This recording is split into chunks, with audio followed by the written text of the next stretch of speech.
হযরত সালামা রাদিয়াল্লাহু তাআলা আনহু নবীর এক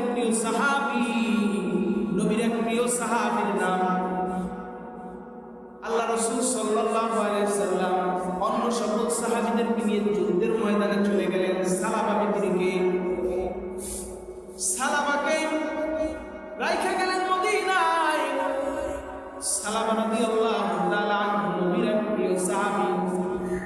কিন্তু আশ্চর্য ঘটনা হলো, যখন আল্লাহ রাসূল সাল্লাল্লাহু আলাইহি সাল্লাম মদিনায় থেকে দূরে চলে গেছে যুদ্ধের জন্য, সালামা রাদিয়াল্লাহু তাআলা আনহু মনের ভিতরে একটি ধারণা জন্ম নিল। তিনি এক মহিলার উপরে তার দৃষ্টি পড়ে যায়। শয়তানের ওয়াসওয়াসায় পড়ে সেই মহিলার দিকে তিনি হাত বাড়াতে লাগলেন। সাহাবী সালামা সেই মহিলা পর্দা ভেদ করে তার হাতটা খপ করে ধরে ফেলে। কিন্তু ওই সাহাবী ওই মহিলা হলো সাআদ রাদিয়াল্লাহু তাআলা আনহুর স্ত্রী। এই সাআদ রাদিয়াল্লাহু তাআলা আনহু তিনি কিন্তু যুদ্ধে চলে গেছেন নবীর সাথে। যখনই হাতটা ধরল, বিবাহিত হোক আর অবিবাহিত হোক, যদি কোনো পুরুষ যদি কোনো মহিলার হাত ধরে ফেলে তো জিনার গুনাহ হয়ে যায়। নাউযুবিল্লাহ বলেন, জিনার গুনাহ হয়ে যায়। সাআদ রাদিয়াল্লাহু তাআলা আনহুর স্ত্রী তিনি ডাক দিয়া বলতেছে, এই সালামা, আপনি না আল্লাহর এক জবরদস্ত বান্দা, আপনি আল্লাহর নবীর একজন সাহাবী, আপনি কেমন একটা কাজ করলেন? আমি তো আপনাকে খুব ভালো জানি, আপনি আমার স্বামীর বন্ধু, কিন্তু আপনি কাজটা করলেন কি? আপনি আমার হাত ধরে ফেলাইছেন, আপনি তো জিনার গুনার মধ্যে ঢুকে পড়ছেন। সালামা রাদিয়াল্লাহু তাআলা আনহু একটা চিৎকার করে ফেলেছেন। চিৎকার করে তিনি আর জায়গায় স্থির থাকতে পারলেন না। তিনি দৌড়াইয়া একটা পাহাড়ের চূড়ায় গিয়া কান্না শুরু করে দিয়েছেন। এদিকে যুদ্ধ থেকে নবী সহ সাহাবীরা এসে পড়েছে। সাআদ রাদিয়াল্লাহু তাআলা আনহু আয়েশা বিবিকে বলছে, এই বিবি কেমন আছো? আমার বন্ধু সালামা কি তোমার কাছে আসছিল নাকি? আমার বন্ধু কোথায় তুমি জানো নাকি? সাআদের স্ত্রী বলতেছে, সাআদ রাদিয়াল্লাহু তাআলা আনহুর স্ত্রী বলতেছে, এই স্বামী গো, আপনার বন্ধু কিন্তু লোক বেশি ভালো না। আপনার স্ত্রীর উপরে সে কিন্তু হাত বাড়াইতেছে, সে কিন্তু আপনার স্ত্রীর উপরে হাত বাড়াইতেছিল, সে কিন্তু জিনার গুনার মধ্যে কিন্তু ঢুকে পড়েছিল। আপনার বন্ধু তো বন্ধু না, আপনার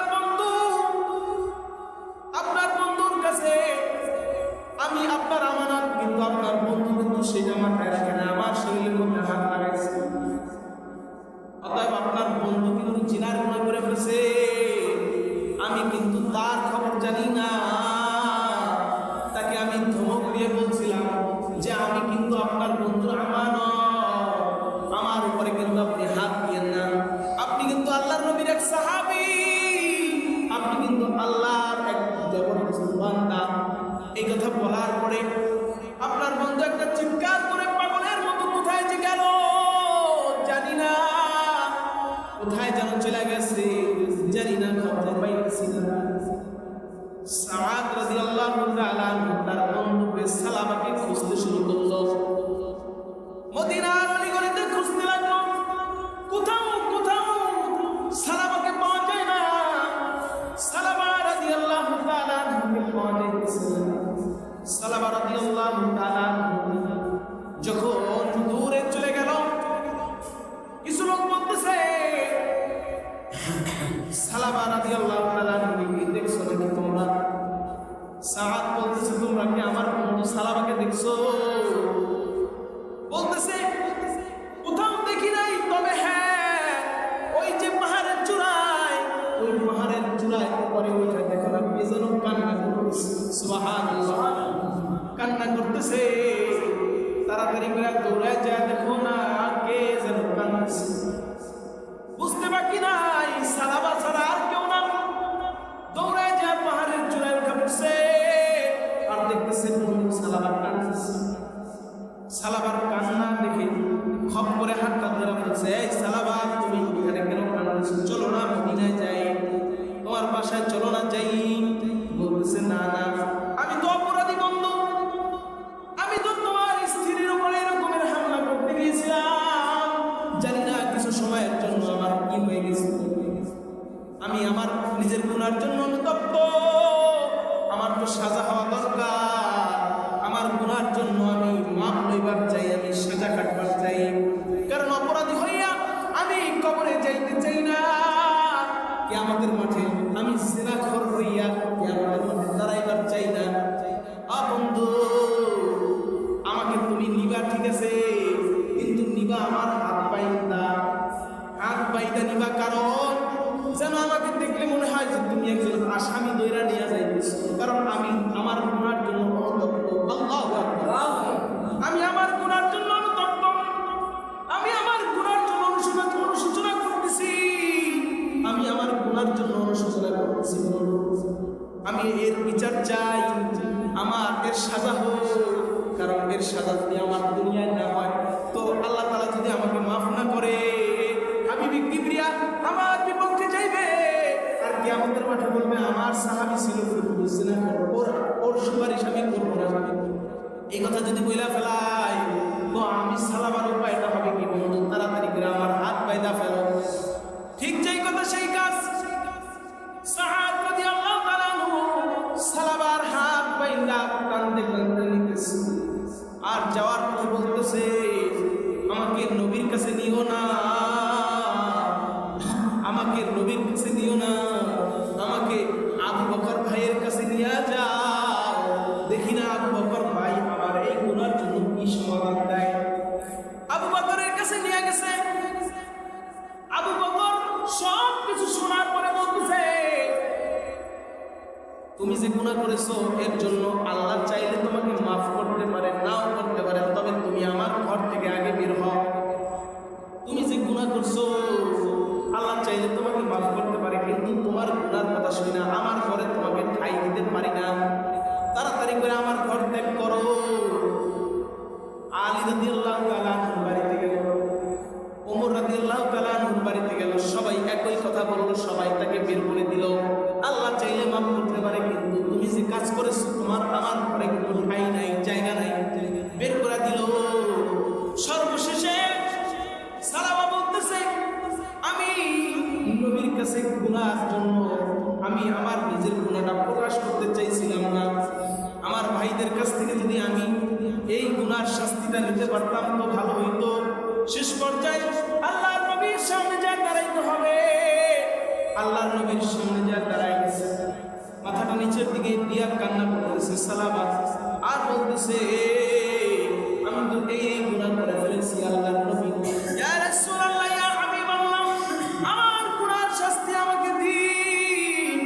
আল্লাহ রাসূল সাল্লাল্লাহু আলাইহি সাল্লাম বলতেছে, তুমি তোমার গুনার জন্য অনুতপ্ত, এটা ঠিক আছে, তবে তুমি যে গুনাহ করেছো আল্লাহ চাইলে মাফ করতে পারে, তবে তুমি আমার বাসা থেকেও বের হয়ে যাও, আমার বাসা থেকে বের হয়ে যাও, আমার বাসায় তোমার জায়গা নাই।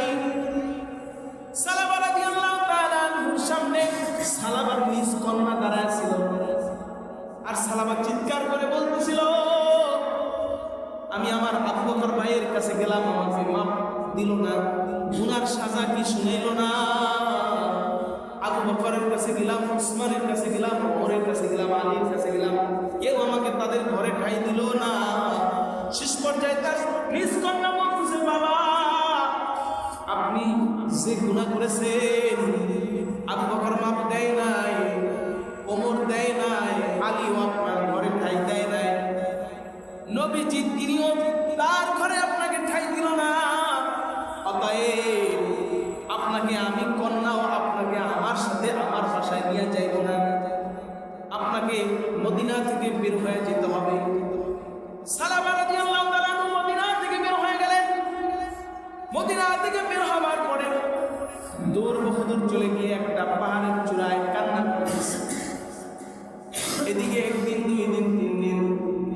যাওয়ার পরে জিবরাইল আমিন আল্লাহ রাসূলের কাছে আয়েশা বলছে, আল্লাহ রাসূল সাল্লাল্লাহু আলাইহি সাল্লামের কাছে আয়েশা বলতেছে, ইয়া রাসূলুল্লাহ, ইয়া হাবিবাল্লাহ, আপনার সাহাবী সাহাবা কোথায়?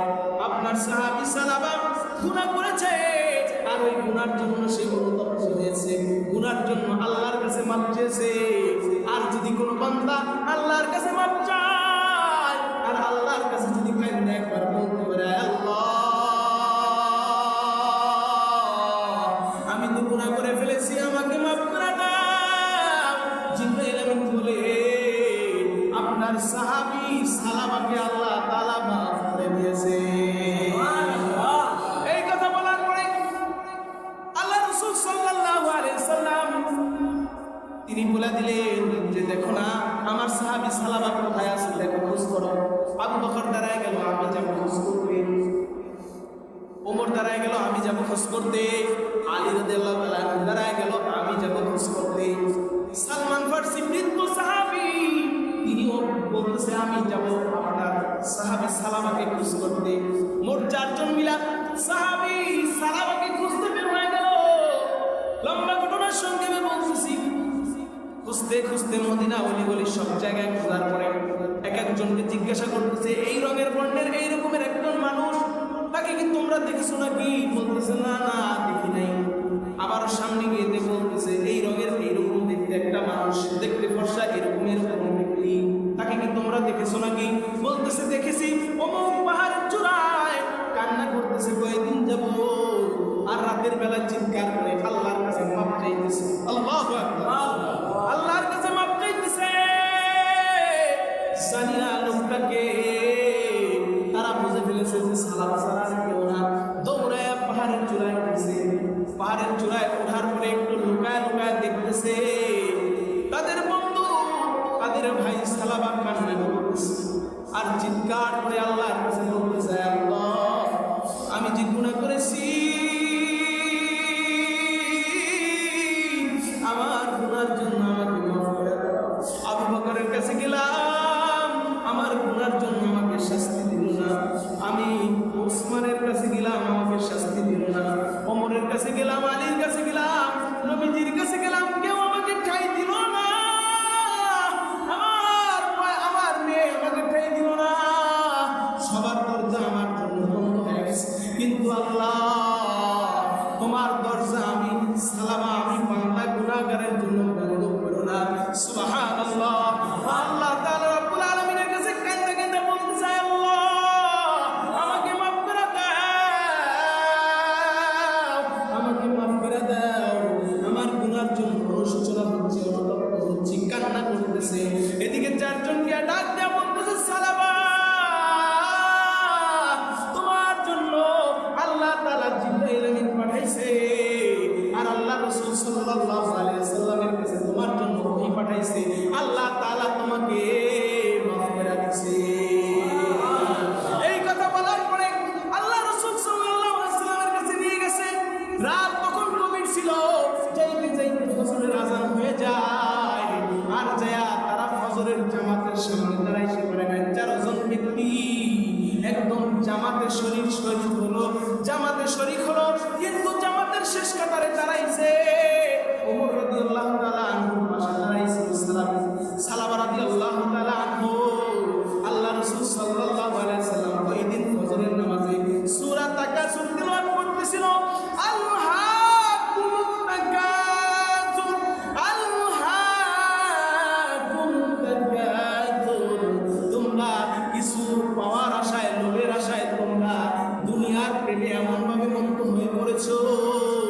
আলহাকুমুত তাকাসুর হাত্তা সুরতুমুল মাকাবির, যখন তোমরা কবরে যাবে তখন তোমরা কিন্তু গুনাহ নিয়ে যাও না, কারণ কবর কিন্তু ভীষণ অন্ধকারের জায়গা। এই কথা বলার পরে, এই আয়াত তেলাওয়াত করার পরে সালামা রাদিয়াল্লাহু তাআলা আনহু একটা চিৎকার করলেন, একটা চিৎকার করে জমিনে লুটা পড়লেন। আল্লাহ রাসূল সাল্লাল্লাহু আলাইহি ওয়াসাল্লাম নামাজ শেষ করার পরে তিনি দেখলেন, তিনি তাড়াতাড়ি ডাক দিয়া বললেন, সাহাবীরা রে, সালামের কি হয়ে গেল? সালামাকে ডাক দাও। সালামাকে ডাক দেয়, আসে না, জ্ঞান আর ফিরে আসে না। সবাই বলল পানি গেল মাথার উপরে। ওমর রাদিয়াল্লাহু তাআলা আনহু বলতেছে, ইয়া রাসূলুল্লাহ, ইয়া হাবিবাল্লাহ, আপনার সাহাবী আর সালামাকে পানি দিলে কাজ হবে না। আপনার সাহাবী সালাবা ইন্তেকাল করেছে, আপনার সাহাবী সালাবা ইন্তেকাল করেছে, তার আল্লাহর কাছে চলে গেছে। আপনার সাহাবী সালাবা মারা গিয়েছে। সাহাবী সালাবার জানাজার নামাজের জন্য আল্লাহ রাসূল বইয়ের জন্য সাহাবীকে গোসল করাইলো, দাফন করলো। দাফন করার জন্য জানাজার মাঠে যখন যায়, লোক আসতেছে, সাহাবীরা জানাজার নামাজে শরীক হইতেছে। আল্লাহ রাসূল সাল্লাল্লাহু আলাইহি ওয়াসাল্লাম তিনি পুরো পায়ে ভর না দিয়ে শুধু নখের উপরে, শুধু পুরো আঙ্গুলের উপরে ভর করে করে করে করে জানাজার নামাজ আদায় করলেন। সাহাবীরা জিজ্ঞাসা করতেছে, আবু বকর জিজ্ঞাসা করতেছে, ইয়া রাসূলুল্লাহ, ইয়া হাবিবাল্লাহ, সালাবার জানাজার নামাজে আপনি কেন পুরো পায়ে ভর না দিয়ে আপনি পুরো আঙ্গুলে ভর দিলেন?